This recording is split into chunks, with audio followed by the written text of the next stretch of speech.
আসসালামু আলাইকুম। সবাই কেমন আছেন? আলহামদুলিল্লাহ আমি ভালো আছি।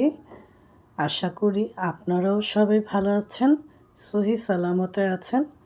ঘরের কাজকর্ম শেষ করে আপনাদের ভাইয়া আর আমি বের হয়ে গেলাম, যাব একটা কাজে। যাওয়ার সময় সুন্দর একটা নদী দেখে একটু দাঁড়ালাম। কি ভালো লাগছে নদীর ধারে দাঁড়াতে, মনটাই শান্তিতে ভরে গেল। আর এই নদীটার কী নাম আমি জানি না, কিন্তু খুবই ভালো লাগছে এই নদীটা দেখে। আর চারপাশে দৃশ্যগুলো খুবই ভালো লাগছিল। গাছপালা, নদী নালা সব কিছু কেন যে আমাকে এত আকর্ষিত করে আমি জানি না। আমার এতটুকু বয়সে সবাইকেই সময় দিয়েছি, শুধু নিজেকে কখনোই সময় দিইনি। তাই এখন থেকে নিজেকে সময় দেওয়ার চেষ্টা করি। আপনাদের ভাইয়াকে নিয়ে এদিক সেদিক ঘুরে বেড়াই, দুজন দারুণ সময় কাটাই। একটা কারেন্টের খাম্বার মধ্যে কিভাবে গাছটা পেঁচিয়ে আছে, খুবই রিস্ক মনে হলো। কর্তৃপক্ষের কাছে একটাই অনুরোধ, যেন সব ক্লিন করে দেওয়া হয়। আর কাশফুলে ভরা জায়গাটায় কি সুন্দর লাগছিল, তাই গাড়ি থেকে নেমে একটু ভিডিও করে নিলাম, ছবি তুলে নিলাম। যেহেতু আমি ফেসবুকে কাজ করি, আমাকে তো ভিডিও বানাতেই হবে। বেশ কিছুক্ষণ এখানে সময় কাটালাম, ভালোই লাগলো। এখন চলে যাচ্ছি।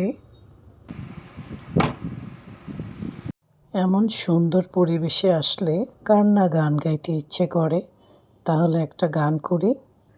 আমি যে কে তোমার, তুমি তা বুঝে নাও। আমি চিরদিন তোমারই তো থাকব।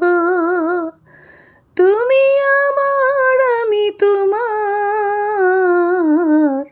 আমি যে কে তোমার, তুমি তা বুঝে নাও। মনের মধ্যে আনন্দ থাকলে সব কিছুই ভালো লাগে। আর আজকে সকালে কি বানালাম চলেন দেখি। বাবা ছেলে দুজনেই ঘুমে, আর আমি এখন নাস্তা বানাবো তাদের জন্য। নাস্তা বানাতে বানাতেই উঠে যাবে। গরম গরম নাস্তা খাওয়াতে আমার ভালোই লাগে, আর আমি নিজেও পছন্দ করি গরম গরম রুটি খাওয়া। ডিম ভাজা হচ্ছে আর নিরামিষ। এখন রুটি বানাবো। ডিমটা একটু কেটে দেই। ডিম ভাজাটা হয়ে গেছে, উঠিয়ে নিচ্ছি।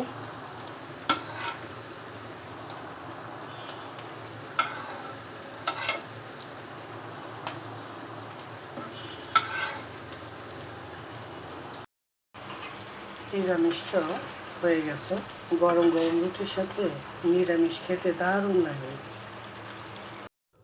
এখন আটাটা মেখে নিচ্ছি রুটি বানানোর জন্য। এই তো রুটিটাও ভেজে নিচ্ছি। রুটি ছাড়া আবার সকালবেলা আমার ঘরে চলে না, সবাই রুটি পছন্দ করে, পরোটা খুব কম।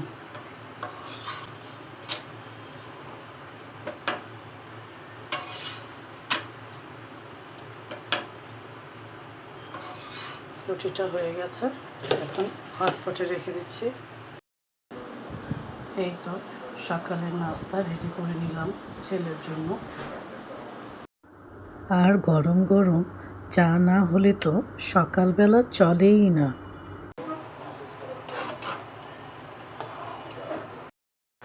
একদিকে নাস্তা করছে, আর একদিকে চাও বসিয়ে দিয়েছি। বাপ ছেলে দুজনেই বসে গেছে। নাস্তা শেষ করেই বলবে চা দাও, তাই আগে থেকে চাটা বসিয়ে দিয়েছি। সকাল সকাল ওদের দুজনকে নাস্তাটা সুন্দরভাবে খাওয়াতে পারলে কি যে শান্তি লাগে। আমি যেখানেই যাই না কেন, ঘরের কাজকর্ম সেরে তারপর বের হই, তাহলে আর কোনো টেনশন থাকে না। সুন্দর প্রাকৃতিক পরিবেশের কাছে গেলে মনটা এত ভালো হয়ে যায়। আর সাথে যদি থাকে প্রিয় মানুষটি, তাহলে তো আর কথাই নেই। সবাই ভালো থাকবেন, সুস্থ থাকবেন। আবারও দেখা হবে, কথা হবে।